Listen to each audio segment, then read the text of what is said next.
एवं वर्षसहस्रं च चरन् विष्णुरधो गतः तदा प्रभृति लोकेषु श्वेतवाराहसंज्ञकः कल्पो बभूव देवर्षे नराणां कालसंज्ञकः बभ्राम बहुधा विष्णुः प्रभविष्णुरधो गतः। प्रिय दर्शकों नमस्कार, एक बार फिर से उपस्थित हूँ आप सबके सामने। बुधवार के कार्यक्रम में मैंने लिखा है बुध देव को लग्न में बिठाया है, और आपकी कुंडली में ये कोई ज़रूरी नहीं है कि लग्न में ही बैठे हैं, ये कहीं भी बैठे हो सकते हैं। लग्न कुंडली में ये सिद्धांत आपको देखना है और साथ ही साथ नवांश कुंडली में भी ये सिद्धांत लागू होगा। मेरा लाइव कार्यक्रम शनिवार को होता है रात्रि 8:15 पे, एग्जैक्टली 8:15 पे मैं लाइव आ जाता हूँ, और आप लोग वहाँ पे अपनी कुंडली का डेट ऑफ बर्थ वगैरह भेजते हैं, प्रश्न भी भेजते हैं। जल्दी जिनकी कुंडली पहले आती है, जैसे जैसे लोग कुंडली भेजते हैं वैसे वैसे कुंडलियों का चयन करता हूँ और बहुत इत्मीनान से कुंडली देखता हूँ। ये मुझे भी पता है, और जिन लोगों की कुंडली मैंने लाइव सेशन में देखी है उन्हें भी बहुत अच्छे से पता है, और बाकी दर्शकों को भी पता है। कोई जल्दबाजी वहाँ नहीं करता। आइए विषय पे लेके आता हूँ। आरंभ में मैंने जो श्लोक पढ़ा है वो शिवपुराण का है, जिसका अर्थ कार्यक्रम के अंतिम हिस्से में बताऊंगा। बात करते हैं। बुध जन्म कुंडली के बुद्धिमता के कारक होते हैं। बुद्धिमता का अर्थ होता है गुरु से भी बुद्धि का विचार किया जाता है और बुद्ध से भी बुद्धि का विचार किया जाता है, पर इन दोनों बुद्धि में अंतर है। एक बुद्धि वो कि आप कितनी जल्दी किसी चीज़ को सीख ले रहे हैं, तो ये जो जल्दी सीखना है, ग्रास्प कैपेसिटी, ये बुद्ध से देखा जाता है।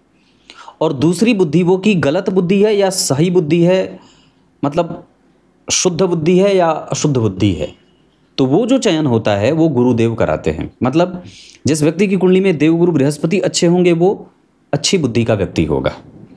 जिस व्यक्ति की कुंडली में देवगुरु बृहस्पति कमज़ोर या अच्छे नहीं होंगे वो अच्छी बुद्धि का व्यक्ति नहीं होगा, शास्त्रकार यही कहते हैं। और दूसरा कि जिस व्यक्ति की कुंडली में बुधदेव अच्छे होंगे वो जल्दी से किसी भी चीज़ को सीखने वाला बुद्धिमान होगा। बुद्धिमान का अर्थ क्या लाभ है क्या हानि, इसको भी समझना है और जल्दी से उस बुद्धिमता का प्रयोग करना है। तो इन सभी विषयों का विचार जन्म कुंडली में बुध देव से किया जाता है। आप जब ग्रहों की परिपाटी को समझेंगे, ग्रहों के तत्वों को समझेंगे, उनके गुण दोषों को समझेंगे, तो आपको पता चलेगा कि गुरु जो हैं वो कफ प्रकृति के ग्रह हैं, सूर्य और मंगल जो हैं वो पीत प्रकृति के ग्रह हैं, शनिदेव जो हैं वो वात प्रकृति के ग्रह हैं, शुक्रदेव जो हैं वो भी कहीं ना कहीं क्या बोलते हैं कि पित्त के ही प्रभाव में आ जाते हैं। लेकिन बुधदेव जो होते हैं ये वात, पित्त और कफ तीनों के कारक होते हैं।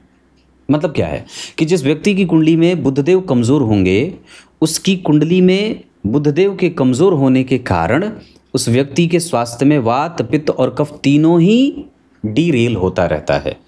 मतलब अगर बुध कमज़ोर हैं तो हमें आपकी वाणी भी प्रभावित करेगी, आपका पाचन तंत्र भी प्रभावित करेगा, आपको कफ जनित समस्या भी होगी और आपको पित्त भी परेशान करेगा। और सारा जो हमारा मेडिकल सिस्टम है वो इसी वात, पित्त और कफ पे नियंत्रित है। बुध को स्नायु मंडल का प्रतीक माना गया है। हमारी मेरुदंड से जो नसें हमारे दिमाग के हिस्से तक पहुंचती हैं उसके कारक, तंत्रिका तंत्र के कारक बुध देव ही होते हैं, तरंगों के कारक होते हैं, और ये व्यक्ति को कृतज्ञ भी बनाते हैं। जिस व्यक्ति की कुंडली में बुध अच्छे होते हैं वो व्यक्ति दूसरों के प्रति कृतज्ञ होता है, भगवत भक्त होता है, अपने गुरुजनों का आदर करने वाला भी होता है। बुद्धिमानी कितनी अच्छी है। बुधदेव जन्म कुंडली के चतुर्थ स्थान में अगर अपनी राशि के नहीं बैठे हैं, चतुर्थ स्थान में अगर अपनी राशि के नहीं बैठे हैं और उन पे अगर किसी भी ग्रह की दृष्टि नहीं है तो ये बुध यहाँ पे बिल्कुल ही नल एंड वॉइड हो जाते हैं, बिल्कुल ही शून्य, परिणाम देंगे ही नहीं। उनकी दशा आपको समझ ही नहीं आएगी कि क्या हो रहा है। ये बुधदेव की बात है। पर जो सिद्धांत मैं आज आपको बता रहा हूँ उसमें आपकी कुंडली के बुधदेव जहाँ बैठे हैं, जिस भी भाव में मैंने यहाँ बिठाया है, वहाँ से 5 घर आगे गिनना है। 1 2 3 4 5।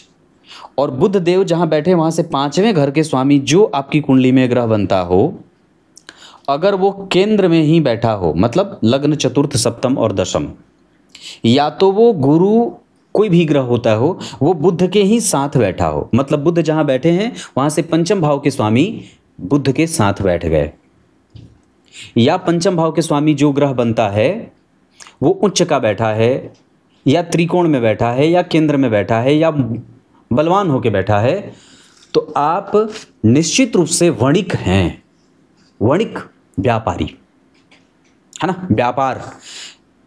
अगर नौकरी भी कर रहे हैं तो आपको उस नौकरी से कोई हटा नहीं सकता है, और व्यक्ति के ऊपर उसके राजा की, उसके मंत्री की, उसके सेनापति की या उसके बॉस की, जिसको आप कहते हैं मैनेजर की, पूर्णतया अच्छी दृष्टि रहती है। उस व्यक्ति के नौकरी में कभी कोई दिक्कत नहीं होती है, वो व्यक्ति कभी किसी से हारता नहीं है, उसका तर्क बलवान होता है, उसका बैंकिंग बड़ा अच्छा होता है, वो उसकी बैंकिंग समझने की प्रक्रिया बड़ी अच्छी है, उसकी जो कैपेसिटी होती है अपनी बात को अच्छे तरीके से रखने की, उसका कम्युनिकेशन बड़ा बेटर होता है।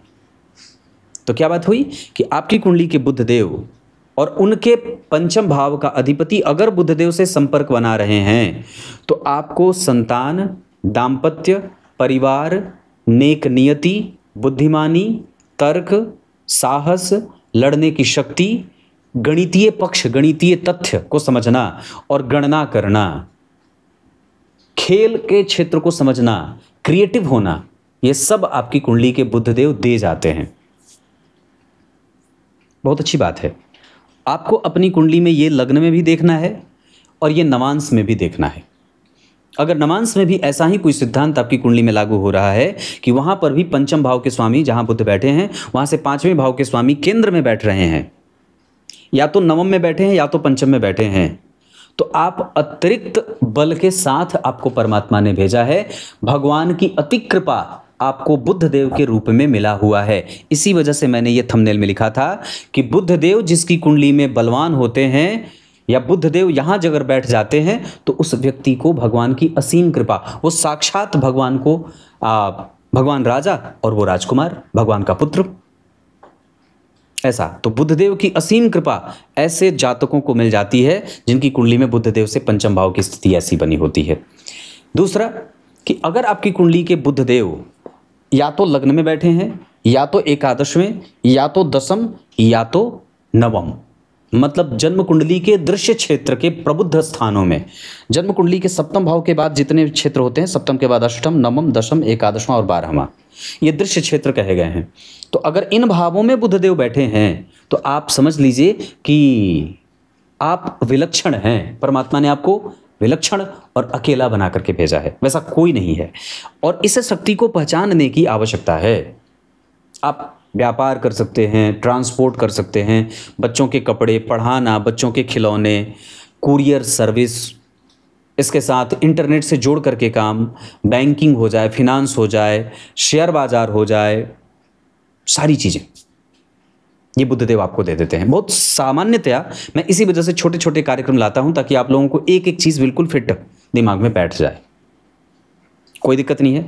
बुध को ठीक करना चाहते हैं तो 3 उपाय बता देता हूं। सबसे पहला, अपने आप को जितना ज़्यादा हो सके शांत रखने की कोशिश करिए, मतलब उत्तेजित मत होइए, बचकानी हरकतें मत करिए, लोगों को समझिए, सामने वाले की गंभीरता को समझिए, और जब तक कोई भी प्रश्न का उत्तर ना पूछा जाए तब तक ना बोलिए। ये पहला है जो आप ही कर सकते हैं, कोई दूसरा नहीं कर सकता। बुध को ठीक करने का सबसे बढ़िया दूसरा उपाय होता है जल की बर्बादी ना करें। आप स्नान करने में, कपड़े धोने में, पैर धोने में, कुला मुखारी करने में जल बर्बाद करते हैं, नल खुला छोड़ देते हैं, आपके घर में जल की बर्बादी हो रही है तो जन्म कुंडली में बुध खराब होंगे। तो बुध को ठीक करना चाहते हैं तो जल की बर्बादी ना करें। और तीसरा, बुध को ठीक करना हो तो बालकों की सेवा करें। बालक जो नंद गोपाल हैं, लड्डू, जो आपके घर में भी ठाकुर जी होंगे, या जो आपके घर का जो छोटा बच्चा है, भाई का बच्चा है या बहन का बच्चा है, जो भी है, छोटे बालक, चाहे बेटिया हो चाहे बेटा, जो भी हो, है ना, तो उनकी सेवा करिए। बाकी रत्न वगैरह तो आपको कई ज्योतिषी बता देंगे, मैं वो नहीं बताऊंगा, पर ये ज्योतिष के विशेष फल होते हैं। अगर बुध को ठीक करना चाहते हैं तो आपको ये 3 काम करने चाहिए। इनको ठीक करने का एक चौथा उपाय और होता है। अगर स्वास्थ्य से संबंधित समस्या हो रही है तो आपको सहतूत का वृक्ष लगाना चाहिए। सहतूत का वृक्ष लगाने से बुध देव ठीक होते हैं। ये चौथा उपाय मान लीजिए। पांचवा उपाय अगर आप कुछ करना चाहते हैं तो निश्चित रूप से आपको गाय की सेवा कर लेनी चाहिए। गाय की सेवा कर लेनी चाहिए। इसके साथ साथ गोबर का चौका लगा करके उस पर बैठ करके गुरु मंत्र का जप करने से भी बुद्धदेव ठीक होते हैं। बाकी पेरिडॉट और पन्ना तो लोग पहनते ही हैं। क्लियर है? कुछ इसी तरीके से आज के इस छोटे से कार्यक्रम का समापन करते हैं। अब आइए कार्यक्रम के आरंभ में जो मैंने श्लोक पढ़ा है उसका अर्थ बता देता हूं, जो शिवपुराण का है। ब्रह्मदेव और विष्णुदेव के बीच में इस बात को लेकर के युद्ध की स्थिति बनती है कि कौन पहले आया और कौन बड़ा है। ऐसा होने के बाद उन दोनों के मध्य में एक विशाल शिवलिंग की उत्पत्ति होती है, जिसका न तो आरंभ था और न तो अंत। फिर दोनों एक साथ इस विशाल शिवलिंग के विशाल अग्नि का स्तंभ जो था उसके आदि और अंत को ढूंढने के लिए ब्रह्मदेव आकाश की तरफ यात्रा करते हैं और हंस का स्वरूप धारण करते हैं। उसी अग्नि के स्तंभ को ढूंढने के लिए नीचे की तरफ भगवान नारायण विष्णु भगवान धरती के नीचे जाते हैं, पाताल तक की यात्रा करते हैं। लगभग 1000 वर्षों तक की उनकी ये यात्रा चलती रही। इस बीच में पृथ्वी आदि लोकों में कल्प बदल जाता है और भगवान वाराह अवतार लेकर के उस शिवलिंग के आदि के आरंभ के स्थान को ढूंढने चले थे। श्वेत वाराह कल्प तब तक पृथ्वी पे प्रादुर्भाव उसका हो गया था। जो हम लोग संकल्प लेते हैं, कोई भी पूजा पाठ करते हैं तो उसमें आता है जम्बूदीपे भरतखंडे भारतवर्षे आर्यावर्तैक देशांतर्गते। उसमें पहले आता है श्वेत वाराह कल्पे जम्बूदीपे भरतखंडे भारतवर्षे आर्यावर्तैक देशांतर्गते। ऐसा आप जब कोई भी संकल्प लेते हैं पूजा पाठ में तो उसमें श्वेत वाराह कल्प, तो अभी जो कल्प वर्तमान में चल रहा है ये श्वेत वाराह कल्प है और यहीं से इसका प्रादुर्भाव हुआ। तो ये कथा कहां से आ गई? शिव पुराण में ये कथा आ गई। भगवान ने वाराह अवतार लिया था। किस लिए? शिवलिंग के प्राकट्य का आदि जानने के लिए। कहां से ये आया, कौन है ये? तो ब्रह्मदेव ऊपर की तरफ जाते हैं और विष्णु जी नीचे की तरफ जाते हैं। तब तक पूरा एक कल्प ही बदल गया और उस कल्प का नाम हुआ श्वेत वाराह कल्प, जो अभी वर्तमान में चल रहा है। तब तक के लिए बहुत बहुत नमस्कार।